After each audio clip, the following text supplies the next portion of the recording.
নমস্কার বন্ধুরা, আমি সুস্মিতা। আমার নতুন একটা আবার ব্লগে তোমাদের সকলকে ওয়েলকাম। আমি কিন্তু একদমই নতুন, তো ভালো করে কথা বলতে পারি না ঠিকভাবে। আস্তে আস্তে শিখে যাব, তোমরা সাথে থাকো। আর ভুল করলে অবশ্যই বলে দিও যে দিদি বা বোন এখানটা এইটা করলে ভালো হতো, বা এইটা তুমি যদি বলতে আরও সুন্দর হতো বা আরও ইমপ্রুভ করো। তো আমি চেষ্টা করব অবশ্যই। তোমরা সবাই কেমন আছো জানিও। আমি তোমাদের আশীর্বাদ আর ভালোবাসায় মোটামুটি ভালোই আছি, চলে যাচ্ছে আমার দিন। আর তোমরা তো সব আপডেট পেয়েই যাবে আমার ব্লগে। আমাদের এখানে ঠান্ডা কিন্তু ভালোই পড়েছে। তোমাদের ওখানে কেমন ঠান্ডা পড়েছে কিন্তু অবশ্যই জানিও। হ্যাঁ, আর ঠান্ডাটা খুব পড়ার কারণে আমারও বেশ ঠান্ডা লেগে গেছিলো, জ্বর সর্দি কাশি করে গেছিলো। সেই জন্য আর কটা দিন হলো ভোরবেলা ঘুম থেকে উঠিনি। আর সেই ভোরবেলা কটা দিন না ঘুম থেকে ওঠায় আমার আবারও অভ্যাস হয়ে গেছে দেরিতে ঘুম থেকে ওঠা। আবারও সেই দেরি হয়ে যাচ্ছে। আবার যে কবে ভোরবেলা ঘুম থেকে উঠতে পারবো, রোজ চেষ্টা করি ভোরবেলা ঘুম থেকে ওঠার, কিন্তু হয়ে আর ওঠে না। দেখো, সেই সূর্যি মামা ওঠার পরেই আবার উঠছি। তবে রোজ দিন চেষ্টা করছি সূর্যি মামা ওঠার পরে ঘুম থেকে উঠতে। আজ শনিবার, আজকে আমি তোমাদের সাথে ভিডিওটা শেয়ার করছি। জানো তো, আজকে পূর্ণিমা। তো আমি প্রথম বছর মানে প্রথম দিন আমি পূর্ণিমা করছি, প্রথমবার। তো আজকের ব্লগটা তোমরা পাবে কালকে। কালকে অবশ্যই দেখতে পাবে যে আমি কি করেছি না করেছি।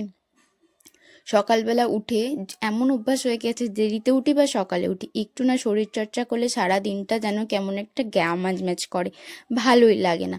তো সেই জন্য নিজের জন্য অন্তত 15টা মিনিট বা 20টা মিনিট দিনের সকালটা বের করে নিই এটা করার জন্য। এতে করে আমার শরীর আর মন দুটোই অনেক সুস্থ থাকে এবং ভালো থাকে।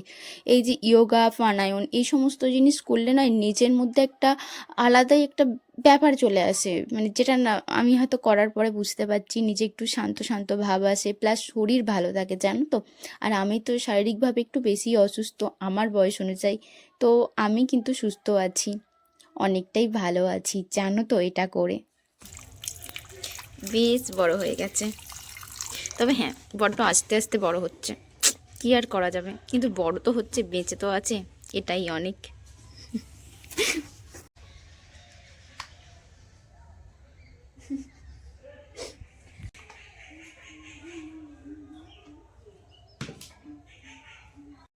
এখন আমি এক বালতি জামা কাপড় নিয়ে হাজির। এবার এই এক বালতি জামা কাপড় আমি সব আস্তে আস্তে মেলে দেব।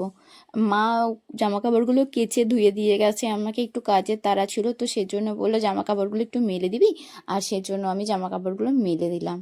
আর জানো তো, শীতের দিনে এই জামা কাপড় কাচা মেলা ধোয়া বা সকালবেলা বাসন মাজা কিন্তু খুব কষ্টকর। এটা কিন্তু মায়াই করে, আমি কিন্তু করি না। আর সত্যি বলছি, যেদিন আমাকে করতে হবে কতই না আমার কষ্ট হবে, ভেবেই তো আমার এখন থেকেই শীত লাগে। আর কি।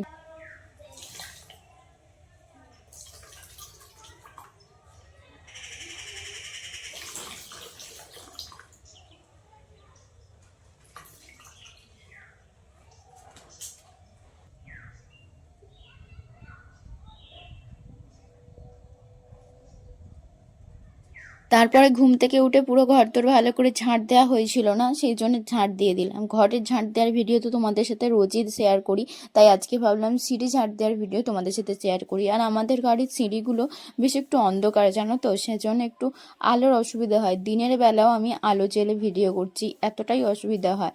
আবার ক্যামেরাতে ঠিকঠাক আলো মানে ঠিকঠাক জায়গায় না হলে নয়, আলোটাও ঠিক দেখা যায় না। তোমরা যারা ভিডিও বানাও তারা তো সকলেই জানো। এখন আমার ঝাঁট দেওয়া হয়ে গেল। সকালবেলা আমার মা আমাকে অনেক বকবে, আমি সেই বকাটা এনজয় করবো। আমি বকুনি খাওয়ার মতনই কাজ করেছি। এবার তোমাদেরকে দেখাচ্ছি আমি কি কাজ করেছি। এই দেখো, বিছনার চাদর পেতেছি কিভাবে, দেখো এ দেখো, এখান দিয়ে চাদরটাকে দিয়ে দিয়েছি। দেখো এরমভাবে চাদর পেতেছি, বিছনার চাদরটাকে আমি কত সুন্দর করে পেতেছি। এ দেখো, আমি এই লেপটা গায়ে দিই, আর ওই যে ওই লেপটা দেখছো ওটা আমার ভাই গায়ে দেয়।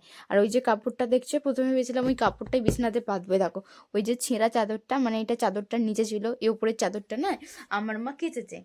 আর আমাকে আমার মা বলেছে ওই চাদরটাতে তুই আজকে শুয়ে পড়বি, কালকে আবার নতুন করে যে চাদরটা কেচেছি ওটা পাতবো বিছানায়। কিন্তু আমার এই চাদরটাতে শুতে একদম ইচ্ছা করছে না। প্রথমে ওই কাপড়টা এনেছিলাম, ভেবেছিলাম যে কাপড়টা পেতে শোবো, তারপরে কাপড়টা পেতেও শুধু ইচ্ছা করছে না, সেই জন্য আলমারি থেকে এই চাদরটা বার করেছি। বার করে আমি যেখানটা শোবো সেখানটা শুধু পেতেছি, পেতে আমি শোবো। ঠিক আছে, তো আমি দেখলাম যে চাদরটা কেচেছিল, ওই চাদরটা না শুকনো হয়ে গেছে, জানো তো, বাঁধলেই পাতা যায়। কিন্তু আজকে আমার মায়ের সাথে আমার খুব দুষ্টুমি করতে ইচ্ছা করছে। আমি আমার মায়ের থেকে আজকে বকা খেতে চাই, মানে না, কালকে সকালে বকা খাবো। আজকে আমি চাদরটাকে যেরকম করে পেতেছি দেখো, আমি যে পেতে শুচ্ছি, আমার মা কিন্তু আমার ওপর হেব্বি রেগে যায় কালকে সকালে যখন এটা দেখবে। আর আমি সেই বকাটা খাওয়ার জন্যই করছি, আমার মায়ের বকুনিটা আমি এনজয় করব এভাবেই। আর হ্যাঁ, চলো চলো, আমি এক্ষুনি ভিডিওটা বন্ধ করলে হবে না, তোমাদেরকে বলে দিই। চলো টাটা, গুড নাইট। আজকের ভিডিওটা আমি এখানেই শেষ করছি। এভাবে আমার ভিডিও রোজ দিন দেখতে থাকো। টাটা।